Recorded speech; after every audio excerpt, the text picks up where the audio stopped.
What's up, guys? It's me, the ALE Lex, here to give you my review of the WWE Draft SmackDown and give you some Battleground predictions for this Sunday. Now, Battleground, I will be watching it late. I'll be staying overnight with work, and not overnight like as in I'm gonna be working hard. I'm actually gonna be in this program, and we're gonna have a good time.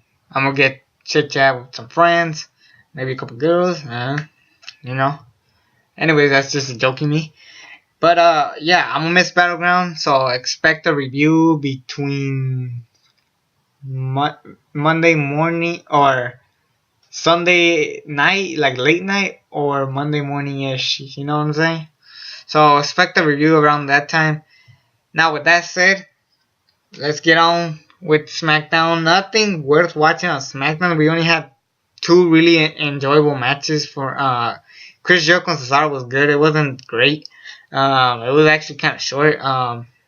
Chris Jericho beats him with a out of nowhere code breaker. So there was that.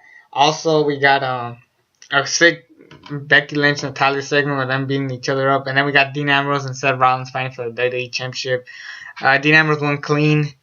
You'll see why in a minute. And what else we had? John Cena beat Luke Gallows with the interference of Enzo and Cass. Also, the club were there, AJ Styles and Carl Anderson.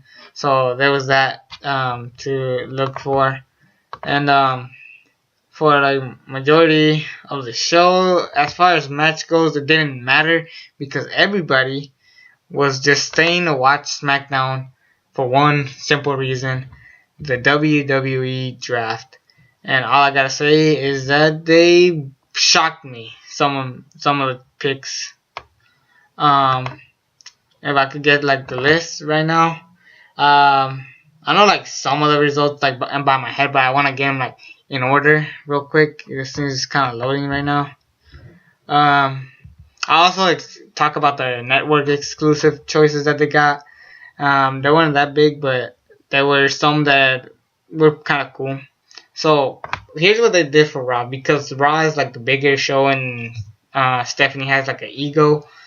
They made that story as if Raw gets 3 picks, SmackDown gets 2 picks. So it worked as far as story-wise goes. I don't hate it as much, but I just didn't like some of the choices that were chosen. So first pick for Monday Night Raw was Seth Rollins.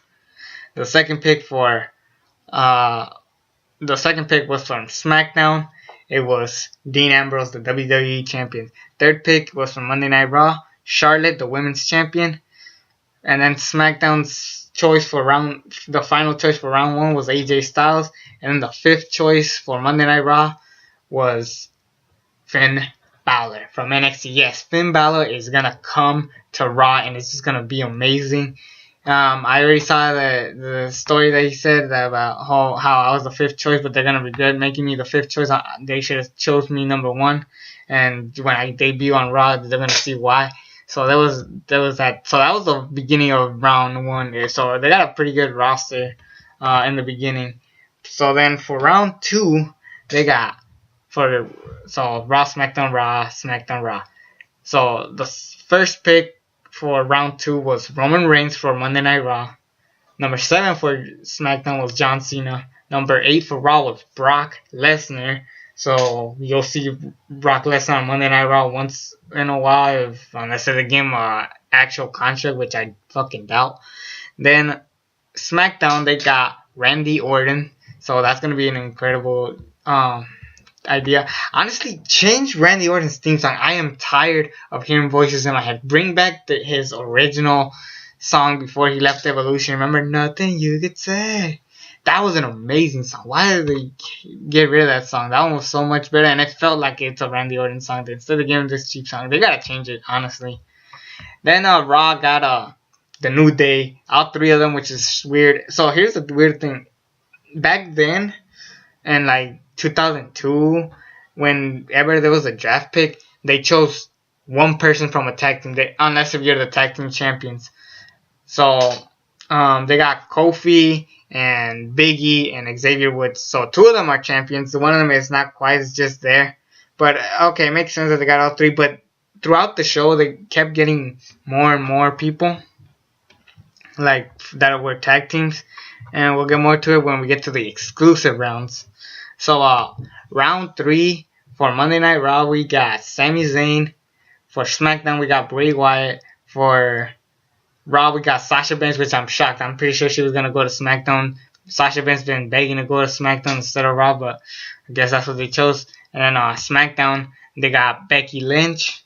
And then for Monday Night Raw, they got Chris Jericho, which to me, I'm not sure how long Chris Jericho is going to be around unless if he goes back with Fozzy. I mean, he still has his podcast unless they got rid of that. I haven't been checking out his podcast for a while, but, it's good stuff. So, round 4, we got Rusev to Monday Night Raw. For SmackDown, they chose The Miz because they needed a champion, so that was that. Kevin Owens for Raw, Baron Corbin for SmackDown, Enzo and Cass for Monday Night Raw. Not bad, still. Then for round 5, we got The Club, Luke Gallows and Carl Anderson for Monday Night Raw.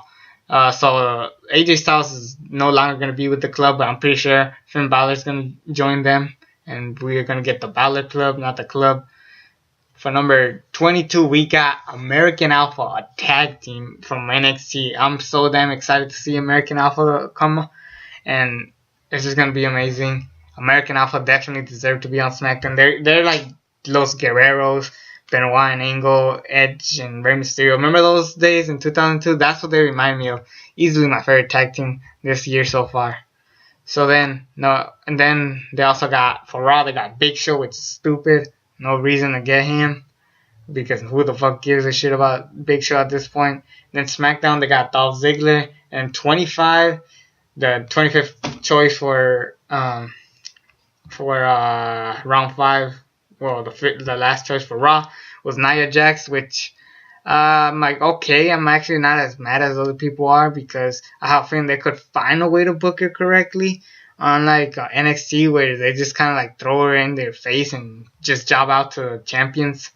I hate Nia Jax, but just maybe I'll give it a chance, see what they do with her. Now, round 6, this is the final round for the live show. So, for Raw, they got Neville, who's coming back, so I'm excited for that. They got Natalya for SmackDown, Cesaro for Raw, which I thought he was going to be in SmackDown. Even he wanted to be on SmackDown. Alberto Rio for SmackDown. Okay. And then Sheamus for Raw. Also, whatever. Then round 7, all of these took place in the WWE Network. So we got the Golden Truth for Raw, Usos for SmackDown, Titus O'Neil for Raw, Kane for SmackDown, and Paige from Raw. Besides Paige, and the Usos, I really don't care. So there was that. For the round 8, we got Darren Young for Raw, Kalisto for SmackDown, which is perfect, Sin Cara for Raw, which I'm kind of bummed out about, Naomi for SmackDown, okay, Jack Swagger for Raw, which is weird, and the Ascension for SmackDown. So I'm guessing they need tag teams for SmackDown, so it makes sense. Also, Darren Young at Raw, unless he might beat The Miz. I'll get to my predictions much later. Round 9, we got the Dudley Boyz for Raw, Zack Ryder for SmackDown, yay, Summer Rae for Raw, Apollo Crews for SmackDown, which I've said in the past, Apollo Crews is not my favorite, but he could be okay. Mark Henry for Raw, because, I mean, why not? And Alexa Bliss for SmackDown. It was great that the game to NXT started. They didn't choose Bayley, so I'm kind of bummed out. I guess they're saving her for some other stuff. Round 10, Braun Strowman for Raw, and I'm pretty sure that they're gonna make Braun Strowman run on his own while the other Wyatt family are staying on SmackDown because of later. Breezango for SmackDown, Tyler Breeze and Fandango. They got Bo Dallas for Raw. I guess they're splitting up Social Outcast. Eva Marie for SmackDown, which who cares? Shining Star for Raw. Unless if Carlito comes back, I'm happy about this. And the Vaudevillains for SmackDown. Again, we need some tag teams on SmackDown. So there was that. And then for round 11, the final round, Alicia Fox for Raw, Eric Rowan on SmackDown, Dana Brooke from Raw, Mojo Rawley to SmackDown. I guess he's going to team up with the Hype Bros, Curtis Axel from Raw, and Carmella from SmackDown. Yeah, that's it. Carmella, she's going to be in SmackDown, while Enzo and Big Cass are in Raw, so that's just going to be some weird stuff. And then the undrafted was Heath Slater, which I'm pretty sure she's going to SmackDown unless if they actually want to bring back the social outcast completely. I don't know what's going to happen. So that was it. That was like the whole results for the draft. It's a mediocre card, I could say. Definitely, I'm bummed out that they didn't get Bailey, but I'm pretty sure they're gonna save her. And I'm pretty also bummed out about the fact that they didn't get any like big stars that they were announcing. They're like, oh, when's Kurt Angle coming? When's Goldberg coming? MVP, Shelton Benjamin, Mr. Kennedy, all these guys I'm so excited to see, and none of them signed up. They didn't get any of them. I'm pretty bummed out, but we'll see what happens. Now on to my predictions for WWE Battleground. And overall, the show looks mediocre besides like the main event, the really big matches. Honestly, even like the minor matches look kind of like cool. Particularly one that I'll talk about soon. But let's just get onto the card. The U.S. Championship, Rusev and Zack Ryder. Both are going to fight for the U.S. Championship. Rusev holding the title. Zack Ryder, he needs a push after WrestleMania. I feel like Zack Ryder might win if Darren Young wins his match, and maybe both could switch, make the Intercontinental Championship on Raw and the United States Championship on SmackDown. That could be really good. Unless if Rusev decides to beat Zack Ryder, and then we could form the Hype Bros, and then Miz and Darren Young, which I was already kind of talking about. I'm excited for this match, even though it's not going to be great. But I'm excited to see what they're doing with the Darren Young gimmick, making him great again. And hopefully, just he could beat a decent mid carder. So maybe Darren Young might win the championship, but it's a long shot. And unless they want to switch both mid card championships differently, so it just depends on what they want to do with the championships. My prediction, I'm gonna say the Miz, and for the other one, I'm gonna say Rusev. I'm pretty sure they want to bring the Hype Bros. Also, Darren Young's on Raw, so I'm pretty sure they want to bring Titus O'Neil and the Primetime Players back. So there's a lot of predictions with these two matches alone, and they're the championship mid-card matches. Natalya versus Becky Lynch. I'm excited for this match. I'm pretty sure they're gonna screw it up and make it mediocre or not even great. But I feel like Becky Lynch might win. Actually, never mind. Let's cross that. I feel like Natalya's gonna win, because SummerSlam's around, and I'm pretty sure they want to have a rematch probably. So I'm going to say Natalya for the win for this one. Dana Brooke and Charlotte versus Sasha Banks and her mystery opponent. I'm predicting it's going to be Bayley. If not, I don't know who they're going to choose. Maybe Carmella, one of the new deals that are coming back. If they choose Nia Jax, I'm going to be shocked. But I'm pretty sure they're going to choose Bayley.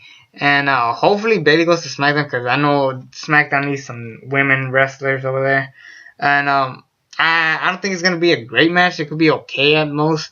My prediction, I'm feeling Sasha Banks and whoever her partner is might win. Then we get New Day versus the Wyatt family. This is matches I'm really excited for. This is what like really just excites me. And I have a feeling that the winner is going to be the Wyatt family, just because I'm pretty sure at SummerSlam they're going to fight again for the championships this time. And I'm excited for that even more. I have a feeling it could be a pretty good match. I know they imitated the Final Delation match, but I feel like that was like a better as far as like making it like dark and crazy, unlike the Matt Hardy versus Brother Nero match, where it's just like a comedy match.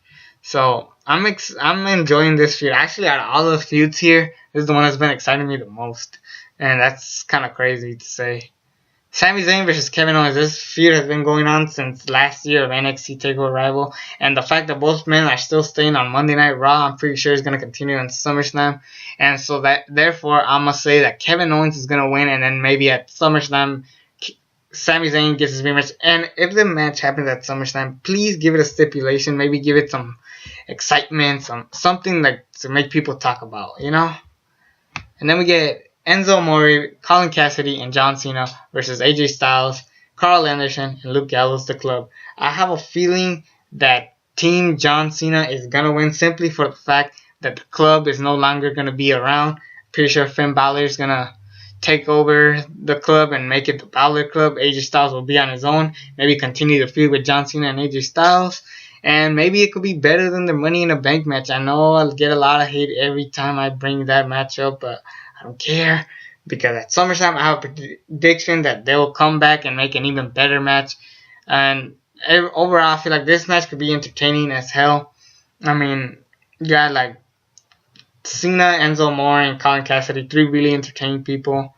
Yes, I'm saying it. Cena has been entertaining recently. He's not gonna be this like mild babyface who has to bury people. Plus, I don't know what's gonna happen at SummerSlam. And if John Cena does win, then whoops, I was wrong. Then we get the match that I've been anticipating for the last couple of years since 2013. I want to say. Yes, Dean Ambrose, Seth Rollins, and Roman Reigns for the WWE Championship. I'm pretty bummed that it's not gonna happen at SummerSlam, but the way the draft happened with Rollins and Reigns on Raw and Dean Ambrose on SmackDown, I'm pretty sure this is gonna lead to a match between Roman Reigns and Dean Ambrose, and the winner for the WWE Championship. So I'm predicting Roman Reigns is gonna win, and maybe they'll get the crowd like really booing, and maybe Roman Reigns will turn heel, and it's gonna lead to Dean Ambrose and Roman Reigns at SummerSlam, which already by itself sells. Who's Seth Rollins gonna face at SummerSlam, you might say? How about Triple H? I mean, he hasn't come back in a while, so it would be nice to see Seth Rollins and Triple H. Seth Rollins is the only guy from the Shield who hasn't fought Triple H, so I'm down to see that.